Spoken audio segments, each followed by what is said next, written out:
On the basketball court, Kyrie Irving is a force to be reckoned with. An NBA champion, multiple-time All-Star, and Rookie of the Year, he is often celebrated as the most skilled basketball player ever, famous for his extraordinary ball handling, shooting, and playmaking. His relentless drive and exceptional abilities have made him one of the league's top point guards. Yet Kyrie's impact goes far beyond his accolades. As a humanitarian, he uses his influence to address critical issues and create opportunities for marginalized communities around the globe. His journey reflects a deep commitment to growth, both personally and in the world around him. The 2024 WayMaker Men's Summit welcomes Kyrie Irving, a man whose talents and vision extend well beyond the basketball court, inspiring change and pushing the boundaries of what's possible.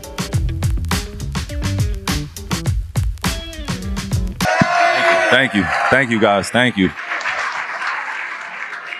That was a warm welcome. I appreciate you guys. Real talk. Thank you. That's real tribe welcome. It's good to be in the presence of God's children, including myself. It's just grateful that we all were able to get here safely. Amen. Thank you. This is amazing. I'm trying to ground myself real quick because these moments don't happen too often in my life. Usually I'm working or with the fam, taking time to really grow as a person, as an individual. But yeah, moments like this don't come around forever. So thank you. Thank you for creating this. Shout out to Louis Carr, man. Thank you. Thank you. Kyrie, as you know, you're like family to us, all right? Your mom worked for me for over 15 years. And throughout your career, high school, college, MBA, we would always say, how's Kai doing? Whether it was great success, injury, whatever the case may be, I would find my way to her office and say, how's Kai doing? And after I asked her that, then I said, and how's his dad? Because I knew the special relationship that you had with your dad and still have today. So this is very special to me. And I want to tell you about a couple of moments when I knew that I had to have you here at the WayMaker Conference.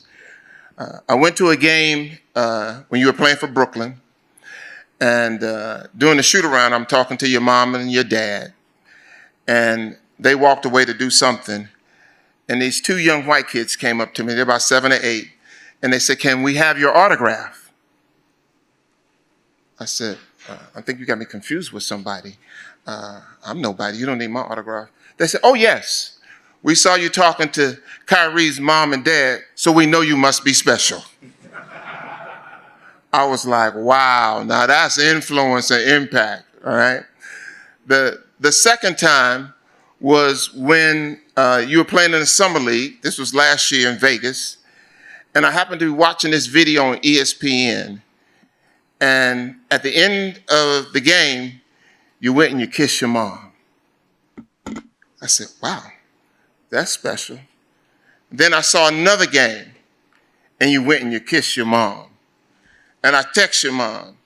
I said, y'all need to stop that. Y'all gonna make me cry. Because that showed the special relationship, the respect that you have for your mom. And we knew it's always been there for your dad. So thank you for being you and being the special person that you are. So I wanted to say Thank you. Thank you for that. Thank you, Mr. Carr. This year's theme is competing against yourself for growth. And as an athlete, you understand what that means. Sometimes that's physical, sometimes that's mental, sometimes that's emotional. At what point in your life did you realize that coaches, your dad, and other people were making you compete against yourself for growth? When did I realize it? Yes. Or how did it impact me just... Both. Both? Yeah. I mean, I was afraid of greatness, afraid of my potential when I was very young. And I didn't have, the other part of me, which was my mother, Elizabeth. I have my mom, Shetellia Riley-Irving, who has been an incredible guide in my life. But the other side of me is also my mother, Elizabeth, who gave me kind of that inner confidence and that inner belief to go after things that are bigger than myself. I've struggled with trying to find out why the thing that happened to me so young, but I also find simple answers when I leave it up to God, and I also pray, but also when I'm acting on my beliefs. And that's what I attribute to my dad and other coaches when I was very young, is they knew that I was missing a piece of me very young, but they always tried to fill in those pieces by doing things that would encourage me to speak out more about how I feel, right? As men, we don't get the the benefit of the doubt at times when we're trying to be vulnerable, or we're trying to tell things about how we feel, or share it in vulnerable spaces, even like this, right? This is a vulnerable space in front of all these young men and women here, but mainly young men. And to still have that confidence to know that you're not going to be judged, you're not going to be embarrassed. So I felt like my dad, along with other coaches and mentors and guys, taught me how to be confident and don't be afraid to take chances on bigger things. Don't be afraid to challenge the status quo. Don't be afraid to go against systemic issues. This was all when I was very young, by the way, and I made that choice in 4th grade that I just wasn't going to take shit from anybody. Like, and I'm sorry for my curse words, but I made that choice that young because in a world like today, it's needed. You can't really be afraid of what may come your way, trying new things or trying to challenge yourself, that inner self of really developing who you are, right? You don't have to be afraid of yourself. So I would say that the inner monologue that I have with myself now is totally different than when I was a kid, but it's similar in terms of the approach and just being open-minded and being a man that's not afraid to stand on what you believe in and speak on what you believe in. So I'd say that. So that courage that you have is what we admire, all right? The stances that you take is what we admire. Is that courage inherited, or is that something that you learned over time? That comes from my tribe. It comes from my ancestors, our ancestors. It comes from a genuine belief in knowing that I come from a bloodline of warriors, of waymakers, of trailblazers, of people that throughout history have stood on bigger things than I could ever imagine for the time that they were in. So the things in my life that may seem like big things, I just consistently ground myself with what was life like back then, when we weren't able to congregate like this and weren't able to speak on our truth so openly, and we were condemned, or racism didn't allow us to be able to stand on our truth as often. So that courage comes from them, my ancestors, and then also my family, and then also friends, just having so many relationships with people around the world without genuinely knowing them at that point. But when I see them, it seems like I've known them for years. And that's the type of spirit I feel like I carry in this world is just, if we were outside walking down the street, I feel like I can have a conversation with anyone in this room because I have that courage to be myself and the courage to stand up for things. But also I know myself well enough to have boundaries and to show respect and to have love for my brothers and sisters that are striving to do better things in this world. So yeah, the courage comes from just knowing those things and knowing how strong the tribe and family is when we're unified and connected on similar beliefs. Most great athletes do not like, that they are sort of idolized by others, and that you carry this, that, what you do is under a microscope, all right? Most great athletes don't like that. How do you deal with that? Especially because young people, they love you. They love you. How do you handle that? Is that a weight on you? Is that just something that comes with the territory? It used to feel like a weight. It used to feel like a burden. Be honest with you, I think my mentality was wrong then, just because I did feel like a few years throughout my life, I became unapproachable or misunderstood. I started accepting that narrative about me, like, hey, I'm misunderstood. And I started telling myself, like, asking myself, am I really misunderstood? Like, or am I that different from everybody in the world because of the position that I'm in? And I know that everyone may see me as this great athlete or this person that has a lot of responsibility. But at the end of the day, when I go to bed at night, what gives me peace of mind, I'm striving to be a better father every day. I have 3 kids. I didn't have that in my early 20s when I was so rambunctious and out there just trying to do everything that a young person is into. Which is why I'm here today to speak on my truth, because I've been able to learn through those things and understand what it's like to be in that position. And then being a husband and to my wife and not allowing the demons to win sort of say, just not allowing that to be that energy to be transferred to me, that I have to be like everyone else, and I have to live life just under a microscope, sort of say. That's just a fairy tale. That's a fantasy. We are normal people, and I say we as athletes, like I speak for all athletes, which I don't, but I'm saying I am a normal human being that has my own thing going on outside of just being a basketball player. I just enjoy being a teacher. I enjoy being a son. I enjoy being a brother more than I enjoy being the role that the public probably sees me as. So, yeah, I don't mean to be long-winded, but there have been a lot of athletes that I've admired that have come before me that handled the success or handled the microscopic lens that they feel like is on them a lot differently. And I think the way that the system is today, they would love to see me crash out, or they would love to see me fail, right? Like they would love to see me just belittle myself or not have confidence or not stand on what I believe in, or try to root me out of something I've worked my whole life to accomplish. The last few years, I don't want to be long-winded, but the last few years have been a lot. So it's given me that confidence to be able to speak on things like this now, because I know the younger generation is watching. Amen. Amen. Ever since I've known your mom, she talked about that you were special. Ever since I've known her. And even when you were in high school, she talked about, I think he's going to be at the NBA. All right. She said that to you? Yeah. And so most of you hear people's moms go like, yeah, okay, all right, sure. That probably never happened. But then as you progressed, we all started to say, well, maybe she ain't as crazy as we thought she was, all right?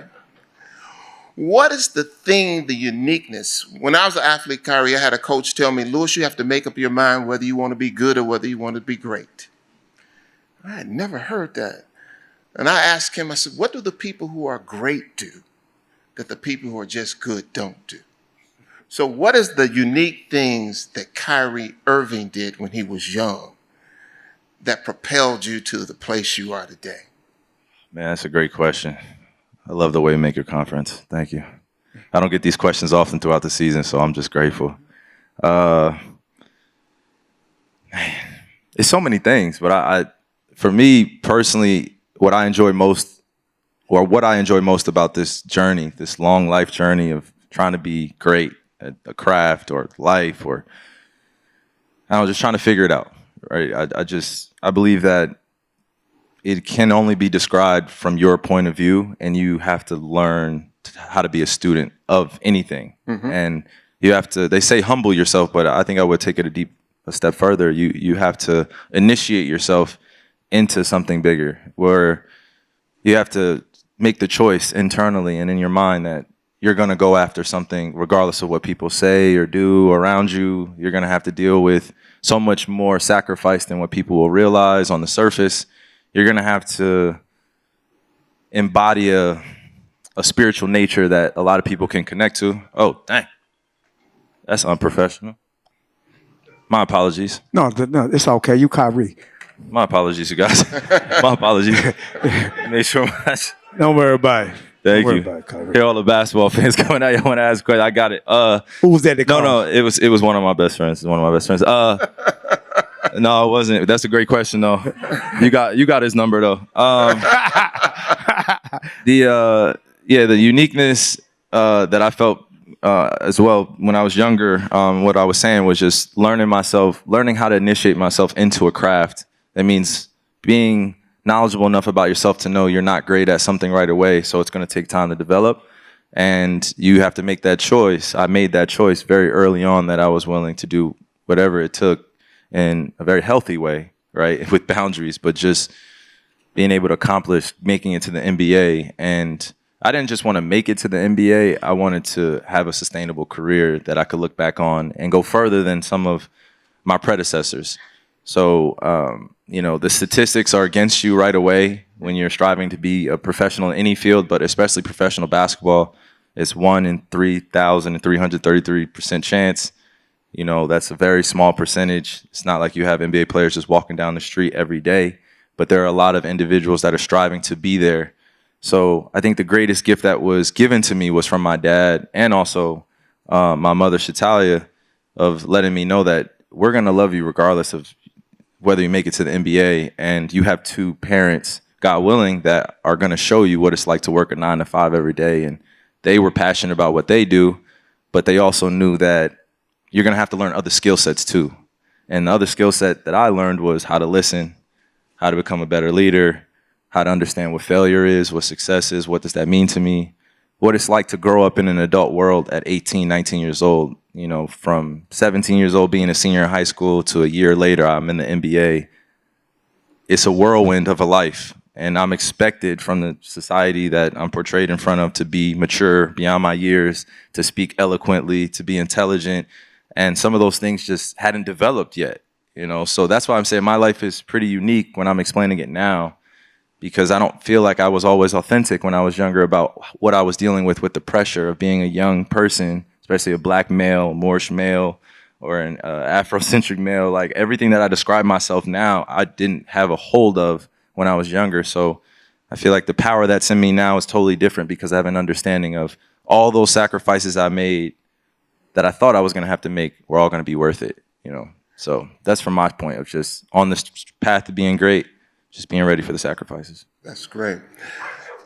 Kyrie, the number one question that young people ask me, I don't care what intern I work with, they said, Mr. Carr, do you ever doubt yourself? My answer is, yeah, this morning. Do you ever doubt yourself? And if so, how do you push through it? It's the weirdest feeling in the world, doubting yourself, you know, because it's just you. And I feel like the environment that you're around could definitely impact how you feel. But I've struggled with big moments, just struggling with whether or not do I really want it bad enough. And those are the moments that I don't have strong regrets on, but I know that in the future, if I don't get that opportunity again to change it, then that's probably when the regret starts to seep in, the guilt. So I would say to myself now that doubt is just another energy. It's just another emotion that we have to deal with. So we should transmute that into something more positive and handle it in a more mature way if you can. And when I was younger, I definitely dealt with doubt a lot more innocently. But as I got older, the more pressure that I put on myself, the more expectations, that's when the doubt started to seep in. When I was young, it was fun, it was free, everything was good. Now the doubt can creep in, which is, again, a weird feeling, but you got to deal with it and transmute it into something more positive. So now I just breathe through it, or I work out on my game, go to the court, or pick up a book and just do things to kind of move the energy so it's not so much centralized on doubting what's going to happen. You can't really control everything. You are one of my consistent examples that one person can make a difference. Because when you decide to take over a game, you take over a game. Come on now. You make a difference. What is that energy? How do you get that energy when you say, it's time for me to show up and take over this game? Man, wish I could play every game like that, to be honest with you. That's what I strive for, you know, and that's what I prepare every game for, is to be able to go out there and give what the game needs. That's what we call it in our culture. It's just in our industry, is give what the game needs. You know, sometimes it's going to need you to play defense first and then offense. Sometimes it's going to need you to play offense first and then defense. But figuring out the little nuances of the game, that's what makes me a nerd or brainiac of the sport. That's why I've changed the kind of the narrative, the vernacular from it's just basketball or sport to I'm an artist on court. I'm an artist when it comes to this because of just the skill sets and the nuances that I've been able to figure out. But man, in the fourth quarter, that's my quarter. I feel like I just could see in my opponent's eyes, like they're tired. Yeah. They were up late last night. I know it. Like they were out drinking. Like I could smell it on them. Like Oh, Lord. you know what I mean? And you know, like things are legal in the league now, so you can smell it on people. It's just like, he's not 100% right now. Yeah. You know, and me as they laughing and they know it. Yeah, I ain't like They what you be did at to the home, you Lakers. know. Don't get me started on the gamblers being mad when somebody doesn't perform well. But I'm just saying, don't even get me started. Don't even get me started on the gambling. Don't even get me started on the gambling, because that's what's made basketball somewhat more toxic than it is. But I get it. Everybody needs their points to spread. But I would say, no, just figuring out the inner monologue that goes on the court. I feel like I'm more prepared, or at least in my fashion, I feel like I'm best prepared for the moments of taking over games because of that confidence and practicing in the summertime and all the hours that no one sees, all the missed shots. I've missed more shots than I've made in my career. I've had to launch at the rim plenty of times, and I've taken advice from Kobe as well. Just, he has the most missed shots in NBA history. Okay, now, Kobe. So you got to keep firing away. You got to keep firing away, keep firing away. The journey is truly a reward. So taking over games just reminds me of that Kobe, that Mamba mentality of being at the end of the game, being tired and being able to do what you do confidently. You've used the term student. How much time do you spend studying the game off the court? I don't know if you guys would believe me in here how much time I've spent. Since I was probably 15 years old, when YouTube was able to connect globally. I say that as like a young old head, but like when YouTube was able to go on a global scale, worldwide, international scale, I was looking at everybody's highlights. And when I got a chance to watch the previous players, my predecessors, the Isaiah Thomases, you got MJ, you have Will, you have Bill Russell. I mean, you have even our logo, Jerry West. It's just like there were so many passionate players of the game that wanted to break it down to the younger generation as a science, but didn't have the language yet. So I consider myself a historian or a student of my industry. I was drafted very young. So I feel like when I leave the league eventually, I want to be able to tell the story the right way. So that's why I feel like I've grown up in this industry as a nerd, sort of say, as a brainiac, and different from my peers at times, because the way I do study the game is more from an appreciation rather than from a critical standpoint. I love to watch basketball because I appreciate the high wire acts. I appreciate the dribble moves. I appreciate the street versus corporate culture that we're able to blend the lines of. I'm a street ball player first. I grew up playing outside in my backyard.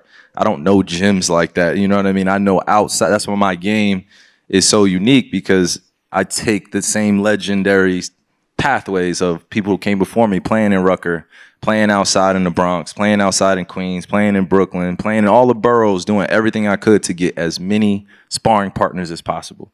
I want to play against the best every day of my life. I want this to be my job every day. I want to play against the best. Let me make that choice and study how you become the best and how you become greater. Kyrie, how do you bounce back from injuries, both physically and mentally? Because an injury can really take you down, especially after you've put so much work in your practice and your game, and then there's injury. How do you bounce back from that? I mean, let's list them, okay? Let's list the injuries. I still have a metal plate in my right hand. Damn. From having a boxer's injury. I punched the wall as a young person. I was 20. I had just cooked Team USA. Damn. Had just talked shit to Kobe. What? Was getting ready for Summer League. My teammate missed the pass. I punched the wall immaturely. I broke this metatarsal. Yeah. It was my doctor's at. That's close. That's metacarpal, close. metatarsal. Okay, cool. Don't worry about I broke this. Thank you for the help. So I broke this part of my hand, and I have a big plate, screws in it. I've had few concussions. Unfortunately, I had my fractured kneecap with my new teammate, Klay Thompson now. 2015 finals. I've twisted my ankle so many times. I had surgery on my shoulder, orthoscopic surgery 4 years ago. Yeah, when I got this done, I ended up with an infection in my knee where I had to get a PICC line going from my arm to my heart. This is when I was in Boston. Man. So just, yeah, I was gonna say the ankle injury I sustained in 2021 when I stepped on Giannis's foot. I came down on Giannis's foot. My ankle still gets swollen up. Fingers. I just fractured a freaking cavity in here in my thumb yesterday. It was my first day back from my broken hand. So yeah, giving you guys a sense of just the day-to-day of maintenance in my body at 32 years old. Yeah. I'm on my 14th year. So all this stuff now, injury-wise, is about prevention and also about pushing past the mental hurdles. Mm-hmm. Something in your mind is telling you, hey, my body hurts. how do you push past that? And that's the toughest thing about injuries that I don't think a lot of us realize, but unless you've been injured, it takes a while to get back to feeling like yourself. And I don't know if you ever feel like yourself. You know, the quickness, the speed. So for me, I feel like I'm a testimony of just people who've dealt with traumatic injuries and haven't come back, or the doctor misdiagnosed them, which I've been misdiagnosed a few times. You have to go through changes within yourself that you can't talk to anybody about unless you're ready to talk to them about. So therapy has helped me explain my injuries, where I have to move that energy out of my body. I got to get up and stretch. I got to get up and do things to activate my mind and make sure I'm okay, because I wake up almost every day with some type of pain, ailment, and just being an athlete, right? Being an artist on court. So injuries, if anyone has ever dealt with it, please don't give up on yourself. Please don't let your family, or please let your family help you. Like, it's important, it's imperative, because that's where I feel like a lot of my depression stemmed from, was being away from the court and not having a life outside of the game and being obsessed with the game of basketball, and then not having anything to kind of run back to other than chasing different things back then that didn't really serve me to the highest good. There are a lot of young men. It's a mature way of saying it. No, we know what you're talking about. Thank We you. get it. Thank you. I I'll say appreciate it it. for you. I was about to say some other things, but I was like, I'll say it for you. Yeah. You out here chasing them chicks, yeah.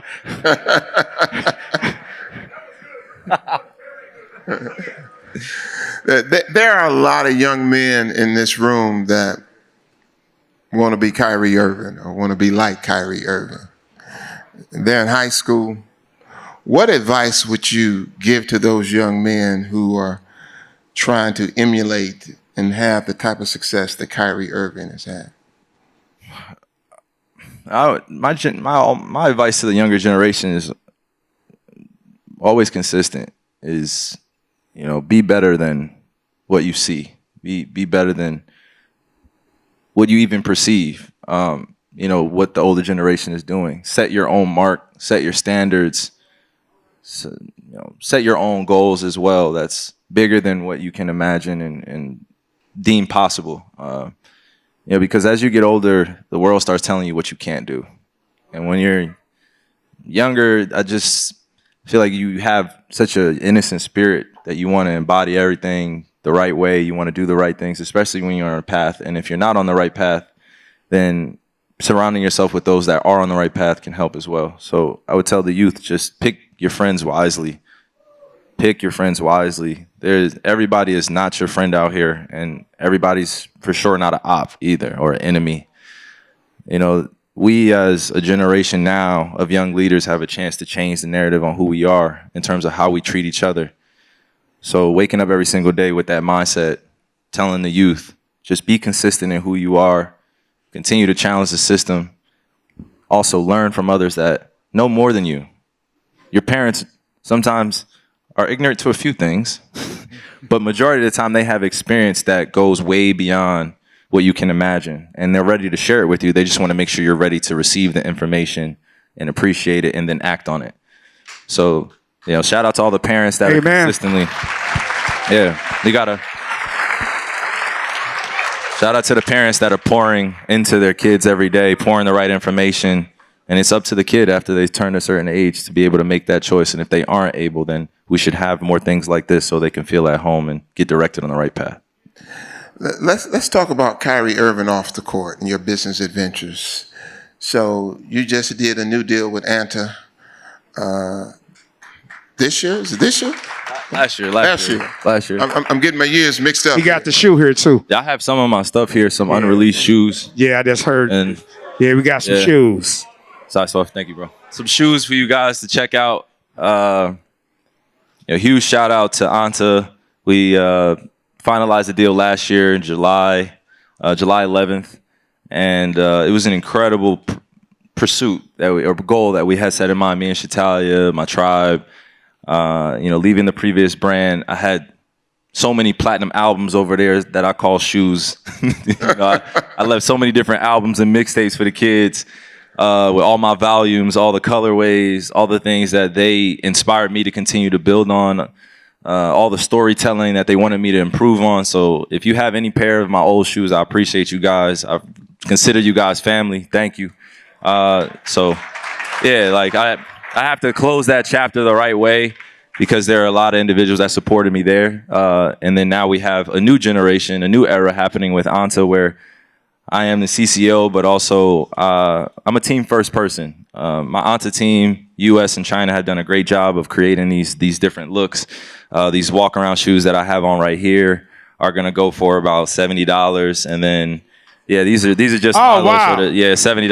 Affordable. I'm trying to go less. I'm trying to even go lower just to make sure that all my products, and I don't even like to call them products, these are my pieces of furniture I like sharing with the world, my art pieces, my canvases, are all accessible to our brothers and sisters around the world. So you'll see these come in different colorways. This is unreleased right here. This runner has a little dirt on it.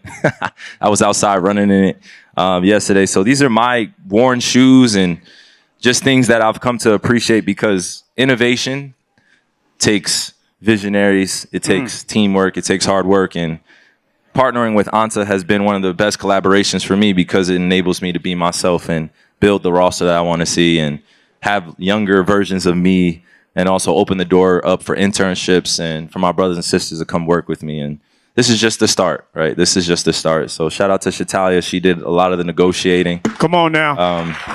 What's Made this possible. Yeah, and don't get me started on all the royalty stuff that goes on in the sneaker industry. I could talk for days, but I'm always challenging the system to be better. So the deal that I signed and I negotiated with Shetellia was one for the books, and hopefully one day you're able to hear that story, because it took about 9 months for us to be across from each other, the U.S. and China, and just get something done. So I'm grateful. So we've all mentioned Shetellia's name. She is the first black female active agent in the NBA. Come on now. Come on now. Won't he do it? Won't he do it? Won't he do it? Let him use you. How special is that to you, man? I know it's special to me. All right. It's fucking special. How special? It's special. It's special because we're doing it our way, and we're happy that we're able to pull along others with us, and also others are able to pull us along, and just continuing to not only create more history or make more history. It's bigger than that. It's to leave a legacy. This legacy is going to continue far beyond the years that I'm on this earth. So when you put it in that perspective, it's a selfless pursuit. I'm just happy to be able to do it now. Sometimes I think back and just realize like we could have been doing this sooner. But it took me to take the initiative to become a better leader, to understand what it's like to be in her shoes as well, just as a black woman striving in the industry that is male dominated. And it's pretty much controlled politically. So for us to break in the door and say, F that, we're taking our piece of the pie and we have something to say. I mean, those are the type of waymakers or trailblazers you want to be around. Somebody that's not afraid to challenge the status quo. So I'm grateful. Won't he do it? Well, Kyrie, I just want to thank you for coming out. You have given us what we asked, talked about competing against yourself, and clearly you have done that in multiple areas of your life. We appreciate you here at WayMaker. You like family, man. Your mom's like family. Your dad's like family. Tell your dad I said hello and I was looking for him today. Yeah. So thank you, and let's give Kyrie Irving a big round of applause. Thank you, guys. Thank you.